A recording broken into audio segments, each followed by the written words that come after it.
नमस्कार। एक बार फिर स्वागत है सभी लोगों का अपने यूट्यूब चैनल आई के हिंदी टारगेट में। जैसा कि आप लोग जानते हैं साक्षात्कार इंटरव्यू हिंदी टीजीटी पीजीटी 2016 से संबंधित प्रश्न प्रत्येक दिन आपको दिए जा रहे हैं। 10 प्रश्नों की श्रृंखला लगातार चल रही है। 10 प्रश्न दिए जा रहे हैं आपको जवाब देने के लिए और 10 प्रश्न फिर आपको मिलता है, उसमें सवाल आपको बताया जाता है। यानी 10 प्रश्नों की श्रृंखला लगातार है। 10 प्रश्न आपको जवाब दिए जाएंगे, फिर आपको 10 सवाल। तो ये श्रृंखला लगातार चलाई जा रही है। वीडियो नंबर यानी भाग कह लीजिए भाग 35। तो भाग 35 है, इसके पहले 34 भाग हो चुका है। तो 34वें भाग का आज प्रश्न देखेंगे, उसमें क्या क्या प्रश्न में था, जवाब हमको देना है। तो चलिए इसी क्रम में लगातार ये चलता रहेगा। बस आप लोग चैनल को सब्सक्राइब कर लीजिए, लाइक कर दीजिए, बेल आइकन को दबा दीजिए, दोस्तों में शेयर कर दीजिए ताकि आने वाली सभी लेटेस्ट वीडियो आपको मिलते रहें। तो चलिए देखते हैं पहला प्रश्न क्या रखा गया है। पहला प्रश्न था, सिद्धों में सबसे ज्यादा विद्वान कवि कौन थे? तो सिद्धों में सबसे ज्यादा विद्वान जो थे कणहपा थे। कौन थे? कणहपा थे। तो कणहपा पांडित्य में बेजोड़ थे, इसलिए इन्हीं को सबसे ज्यादा विद्वान कहा जाता है। पांडित्य में क्या थे? बेजोड़ थे। तो कुछ लोग वो प्रश्न में दिए थे जवाब लुइपा। तो लुइपा विद्वान नहीं थे, वो सबसे ऊंचे थे। साधना में सबसे ज्यादा ऊंचे कवि थे। ठीक है, साधना में इतने ऊंचे थे, लेकिन सबसे बड़े कवि कहलाए लुइपा। ठीक है, तो अगर साधना सबसे ऊंचे और बड़े कवि कहेंगे तो लुइपा, और विद्वान की बात आएगी तो कणहपा। अगर सबसे पुराने कौन है तो सरहपाद यानी सरहपा है। ठीक। दूसरा प्रश्न था, फैंसी का कवि किसे कहा जाता है? तो फैंसी का कवि कहा जाता है मुक्तिबोध को। किसे? मुक्तिबोध। पूरा नाम आप लोग जानते हैं। कौन मुक्तिबोध? जीएम मुक्तिबोध, गजानन माधव मुक्तिबोध। पूरा नाम है गजानन माधव मुक्तिबोध। अब फैंसी क्या होता है इसको भी जान लीजिए। फैंसी एक शैली है। क्या है? शैली है। इसका मतलब होता है काल्पनिक। फैंसी का मतलब जो काल्पनिक, जो फैंसी में लिखता हो काल्पनिक। ठीक है, तो काल्पनिक होता है इसका मतलब, काल्पनिक। तीसरा है, पूरा सूफी काव्य किस शैली में लिखा गया है? तो पूरा सूफी काव्य आपका मसनवी, मसनवी शैली में लिखा गया है। तो मसनवी क्या है? एक शैली है। ठीक है, इसी में पूरा सूफी काव्य लिखा गया है। आप लोग का जो जवाब था वो एकदम राइट है। चलिए देखिए, चौथा प्रश्न है, आलम पहले किस जाति के थे? तो आलम पहले क्या थे? ब्राह्मण थे। क्या थे? ब्राह्मण थे। लेकिन ये एक बार अपना टोपी रंगवाने के लिए एक रंगरेजिन के पास दिए थे, यानी मुसलमान के पास। तो बताया जाता है उस समय मुसलमान नहीं थे, मतलब वो उनके पिता नहीं थे, उनकी पुत्री थी जिसका नाम शेख था। और उन्होंने जब टोपी को रंगना प्रारंभ किया तो उस पर एक पंक्तियां मिली थी जो उनके टोपी में थी, कनक छुड़ी थी कामनी काहे को कटी दीन। तो यही पंक्तियां इनके जवाब में शेख ने भी लिख दिया था। ठीक है,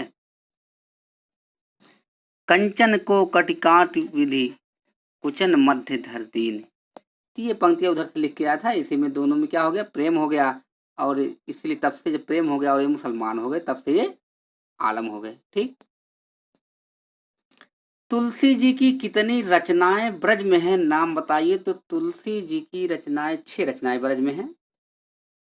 जो प्रमाणिक है उसमें 6 रचनाएं हैं। तो आपके जितने में वलिद शब्द हैं सब ब्रज में है। तो जैसे गीतावली, गीतावली,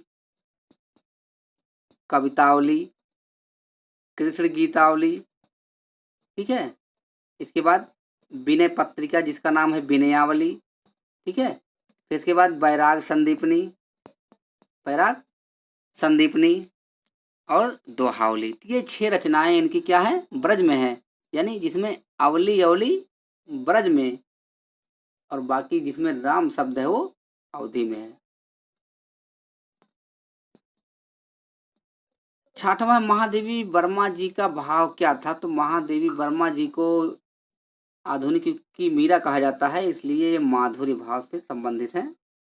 इससे माधुर्य भाव, ठीक है।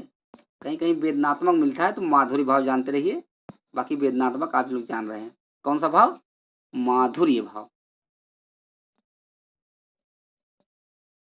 7वां है, कबीर की साखी में कौन कौन सी भाषा है? तो कबीर की साखी में कौन कौन सी भाषा, उसके लिए एक सूत्र है, आप याद कर लीजिए, परख। एकदम आपका क्लियर हो जाएगा। पास से हो गया आपका पंजाबी, क्या हो गया? पंजाबी। और आ से आपका हो गया राजस्थानी और खा से आपका हो गया खड़ी बोली, ठीक। ये अगर आपको परख याद है तो इनकी कबीर की साखी जो है 3 भाषा में, इसलिए इनको पंचमेल खिचड़ी सदुक्कड़ी सब कहा जाता है। 8वां, कौन सा स्वर उच्चारण की दृष्टि से व्यंजन है? तो कौन सा स्वर उच्चारण की दृष्टि से है? तो री।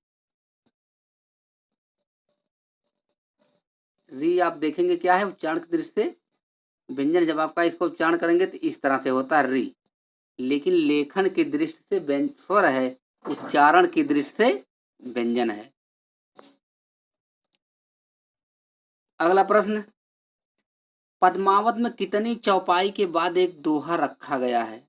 तो पद्मावत में 7 चौपाई के बाद एक दोहा रखा गया है। कितने? 7 चौपाई के बाद एक दोहा रखा गया। कड़वक शैली कहलाता है, जहाँ दोहा चौपाई के बाद दोहा रखा जाए। 5 और 2 ही रचनाएं हैं जिसमें 7 चौपाई के बाद एक दोहा रखा गया है। उसके लिए भी एक सूत्र है, चिप। चिप आप लोग जानते होंगे, ची से आपका हो गया चित्रावली और पा से हो गया आपका पद्मावत। यही 5-7 दोहा के बाद एक 7 चौपाई के बाद एक दोहा है।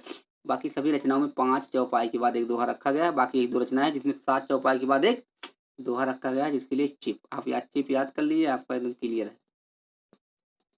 लास्ट और अंतिम प्रश्न, रामचरितमानस का दूसरा नाम क्या है? बताइए। तो रामचरितमानस का दूसरा नाम बहुत लोग बताए हैं, तुलसी रामायण। जी हाँ, तुलसी रामायण भी कहा जाता है। तुलसी रामायण है, लेकिन ये तो जान रहे हैं, लेकिन एक सबसे मुख्य जो है रघुनाथ गाथा, इसको ध्यान से देखिएगा। रघुनाथ अगर आ जाएगा तो आपको पूछा जाएगा रघुनाथ गाथा किसे कहा जाता है, किस रचना को? तुलसी जी के। तो रामचरितमानस रघुनाथ गाथा, ठीक है। तो ये रहे आज के 10 प्रश्न। आपको 10 प्रश्नों के जवाब दे दिया गया। अब आपको दिए जा रहे हैं 10 सवाल। तो चलिए देखते हैं आज के सवाल में आपको क्या क्या मिला है। तो आपको सभी प्रश्नों को ध्यान पूर्वक सुनना है, ठीक है।